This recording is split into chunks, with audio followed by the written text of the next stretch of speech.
Bonjour et bienvenue dans cette vidéo. Je voudrais, suite du congrès américain Art Rhythm, et vous donner les messages que j'ai trouvés intéressants sur le deuxième jour. Aujourd'hui, plusieurs études intéressantes et j'ai un coup de cœur.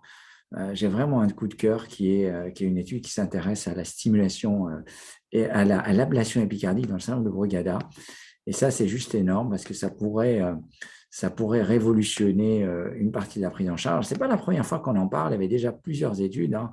Alors, c'est l'équipe de Milan qui est une équipe vraiment spécialisée dans le Brugada et qui s'intéresse là vraiment. Ils avaient déjà montré le concept qui était de dire est-ce que vous avez le Brugada là et cet aspect-là, on peut leur mettre des défibrillateurs, mais est-ce que finalement on peut modifier le substrat au niveau de l'épicarde, il faudrait faire des ablations par voie épicardique, et est-ce que finalement ça modifierait. Alors, on savait déjà qu'on a un certain moyen finalement de stratifier le risque de nos patients. Les patients qui ont des morts subites, ceux-là, ils ont un risque élevé. Les patients qui font des syncopes ont un risque élevé. Les patients qui sont asymptomatiques, on ne sait pas encore trop euh, comment les, comment les stratifier. Et puis finalement, il y a plusieurs stratégies qui peuvent être proposées, notamment bien sûr le défibrillateur. Et là, dans leur étude, ils vont s'intéresser à aller en épicardique, dans une zone finalement antérieure, et ici, aller modifier, est-ce que finalement enregistrer ces potentiels tardifs que vous voyez ici, et voir un peu l'effet de cette ablation, et vous allez voir que c'est assez déconcertant ce qu'ils vont présenter, ce qu'ils ont présenté. Alors finalement, ce n'est pas la première fois que ces études sont présentées. Là, c'est une petite étude où ils randomisent des patients qui finalement qui ont des patients qui ont un Brugada et qui sont en prévention secondaire. Un groupe, ils ont de toute façon un défibrillateur, et dans l'autre groupe, ils ont l'ablation en plus du défibrillateur. Et puis, ils regardent.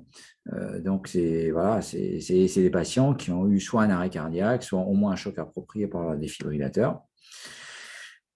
Alors, ils ont 32 patients randomisés. Il y a 3 patients qui avaient refusé de participer. 12 patients ont été dans le groupe défibrillateur, ont été suivis pendant 36 mois, et 20 patients dans le groupe ablation plus défibrillateur. Et alors, bien sûr, vous pouvez imaginer que c'est des patients très, très jeunes. L'âge moyen, c'est environ 40 ans. Et l'idée, c'est d'aller passer la sonde d'ablation au niveau épicardique, par là, et d'aller viser une zone qui se trouve finalement en antérieure, globalement, sur laquelle ils vont enregistrer des potentiels tardifs, que des late potential, comme on peut voir en ablation. Ça, c'est un exemple d'image qu'ils ont partagé. Et vous voyez qu'ils arrivent à identifier ces zones de potentiel tardif. Et puis, voilà, vous voyez que c'est relativement antérieur. Et le fait, lorsqu'ils réalisent l'ablation, ils arrivent à finalement réduire la durée de ce potentiel tardif, et la zone anormale, vous voyez qu'elle disparaît. Et ce qu'il y a d'assez extraordinaire, alors ils montrent des sujets qui ont été inclus dans leur essai. D'abord, voilà, c'est des patients qui ont finalement un vrai aspect de Brugada, qui ont eu plusieurs chocs appropriés. Et puis, lorsque leur font l'ablation, alors des fois, ils ne voient pas grand-chose au départ, donc ils font la cartographie, ils peuvent la cartographier également, y compris sous âge maligne, et sous âge maligne, les potentiels tardifs apparaissent. Et puis, ils font une carbonisation de ces zones-là qui vont les brûler, tout simplement. Alors, bien sûr, il faut faire attention, il y a les artères coronaires qui ne sont pas très loin. Et vous voyez, après l'ablation, vous voyez l'aspect ECG a complètement changé, l'aspect Brugada a disparu. C'est un aspect d'infarctus, ça fait un petit peu peur. Et les potentiels tardifs disparaissent. Et même sous âge maligne, vous voyez, il n'y a plus, à 4 ans, là, le patient n'a plus aucun aspect de Brugada déclenchable sous âge maligne. Et le patient n'a plus aucun fait d'événement rythmique. Puis voilà, il montre également d'autres sujets avec des histoires assez similaires, voilà, et sur lesquels ils vont faire des ablations assez similaires. Et pareil, ils arrivent à aller supprimer l'aspect de Brugada et ne plus avoir d'événements rythmiques. Alors bien sûr, ce n'est pas des procédures dénuées de risque. C'est pas anodin, c'est pas anodin, et puis ça reste des toutes petites études qui nécessiteront des validations sur des plus grandes cohortes. finalement, et voilà, il y a des cas d'épanchement péricardique. Il y a un patient qui a nécessité des antiarythmiques, des anti-inflammatoires, et un patient qui a nécessité une chirurgie, une péricardiosynthèse pour son épanchement péricardique. Donc voilà, donc, mais j'ai trouvé que c'était vraiment mon gros coup de cœur de ce congrès. Deuxième étude qui a été présentée, c'est une étude qui s'appelle Mental AF. Alors, vous savez qu'une fois qu'on a fait l'ablation de la FA, bon, dans les 3 premiers mois, finalement, on ne leur propose pas grand-chose. Et on dit, voilà, on peut leur mettre des antiarythmiques parce que de toute façon, on est dans les 3 premiers mois où on ne sait pas, finalement, on attend qu'ils ne récidivent pas leur arythmie. Mais dans cette étude, ils se sont intéressés à une application d'entraînement mental et sont intéressés à l'effet de. C'est une application alors qui va à la fois donner des conseils de respiration, de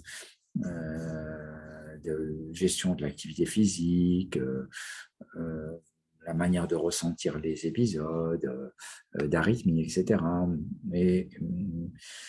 Et donc, ils ont réalisé cette étude que pendant les 3 premiers mois, c'est-à-dire finalement les 3 mois où de toute manière, même s'il récidive, on n'intervient pas. Donc, c'est tout ce qui est bien-être.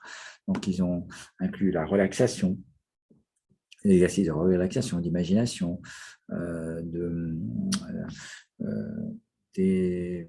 la méditation. Et ce qui est intéressant, c'est que les symptômes de FA étaient réduits de manière significative dans le groupe entraînement mental versus le groupe conventionnel, mais sans effet, bien entendu, sur le nombre d'épisodes de FA ou sur la sévérité des épisodes de FA. C'est en gros, ils devenaient asymptomatiques.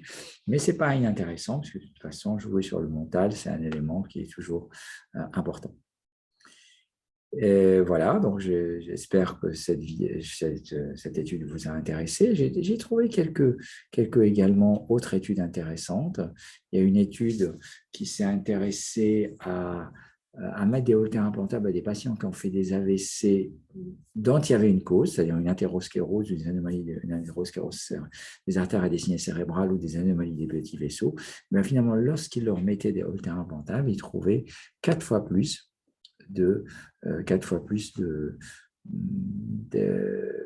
d'épisodes de FA sur le monitoring. Donc, vous voyez, finalement peut-être que mettre ces moniteurs cardiaques implantables n'est pas uniquement à limiter aux patients qui ont des AVC cryptogéniques, mais peut-être devrait être étendu. Voilà, donc c'était les études intéressantes du deuxième jour que je voulais partager avec vous. Je pense qu'il y a un autre pan assez intéressant, c'est qu'on avait vu lorsqu'on a été à Toulouse, c'était la partie ambulatoire, et de plus en plus d'études s'intéressent à l'ablation de la FA en ambulatoire. Mais là aussi, attention à bien protocoliser les choses. Voilà, donc je voulais partager avec vous ces informations tirées du deuxième jour du congrès. J'espère que cette vidéo vous a intéressé. Vraiment, mettez-nous un grand max de pouces bleus pour montrer à l'algorithme de YouTube qu'on est là. Et je vous dis à très bientôt pour une autre vidéo. À bientôt. Ciao.